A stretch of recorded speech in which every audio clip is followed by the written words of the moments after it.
கஷ்டப்பட்டு எம்பிஏ முடிக்கிறீங்க, இல்ல ஏதோ பிடெக் முடிக்கிறீங்க, ஏதோ ஒரு கோர்ஸ் முடிக்கிறீங்க. ஆனா சம்மந்தம் இல்லாம இன்னொரு ஃபீல்டு நோக்கி அதில போயிட்டு இன்னொரு கோர்ஸ் பண்றீங்க. அது எதுக்காகன்னே புரியல. இப்ப பார்த்தீங்கன்னா, எம்பிஏ முடிக்கிற எம்பிஏ ஹெச்ஆர் அண்ட் மார்க்கெட்டிங் ஒருத்தர் முடிக்கிறாரு. முடிச்சுட்டு வெளில வராரு. சரியா அப்படியே எங்கேயோ ட்ரை பண்றாரு. எதுவும் சரியா வேலைக்கு போ முடியல. அதுக்கப்புறம் என்ன பண்றாரு, he is attending data analytics course. So இப்படி வந்து மாறி மாறி ஃபீல்டு அது பண்றாரு. அதுக்கப்புறம் வந்து வேற ஏதோ ஒரு கோர்ஸ் போய் பண்றாரு.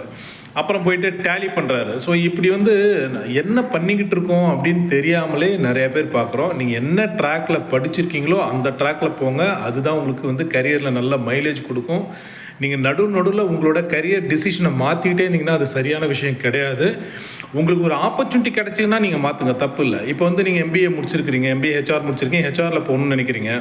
அப்போ வந்து உங்களுக்கு வந்து ஒரு நல்ல ஒரு சாஃப்ட்வேர் பண்ணுறதுக்கு ஏதோ ஒரு சாஃப்ட்வேர் கம்பெனியில் உங்களுக்கு ஒரு ஆப்பர்ச்சுனிட்டி கொடுக்குறாங்க. அவங்களே ட்ரெயின் பண்ணி உங்களை வந்து ஹையர் பண்ணிக்கிறாங்க அப்படின்னா ஓகே, அந்தமாரி விஷயங்கள் ஓகே. பட் நீங்கள் எதுக்காக பணமும் டைமும் ஸ்பெண்ட் பண்ணி மேலே கோர்சஸ் பண்ணிக்கிட்டு நீங்கள் இதில் போகணுமா, நான் பிகாம் படிச்சுட்டு இன்னும் பிகாம் சைடில் போகணும், அக்கௌண்ட் சைடில் போகணும், இல்லை ஸ்டோர் சப்ளை செயின் அப்படியே தான் போகணும், இல்லைனா எம்பிஏ ரிலேட்டடாக அப்படி போகணும். இப்போ நான் வந்து டேட்டா அனலிட்டிக்ஸ் பண்ணிவிட்டு வந்து அது ரிலேட்டடாக தேடிட்டு இருக்கிறேன்.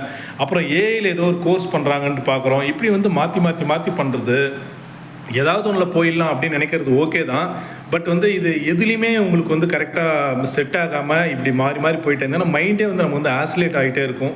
இதில் போய் ஒர்க் பண்ணிகிட்டே இருப்போம். அதுக்கப்புறம் சரி இதில் ட்ரை பண்ணலாமேன்ட்டு இதை விட்டுட்டு அதுக்கு ட்ரை பண்ணுறது. அப்புறம் அதில் போய் கொஞ்ச நாள் ஒர்க் பண்ணிட்டு அது பிடிக்கலன்னு சொல்லிட்டு அதுலேருந்து வெளில வந்துட்டு இல்லை நம்ம இதுவே போயிடலாம், பிகாம் ரிலேட்டடாகவே போயிடலாம், காமர்ஸ் சைட்லேயே போயிடலாம், அக்கௌண்ட் சைட்லேயே போயிடலாம் ட்ரை பண்ணுறது. இப்படி வந்து ஒரு பெரிய ஆம்பிகுட்டி, ஒரு பெரிய கேரியர் ஆம்பிகுட்டியை உங்களுக்கு நீங்களே உருவாக்கிக்கிறீங்க. இது எதனாலன்னு புரியல.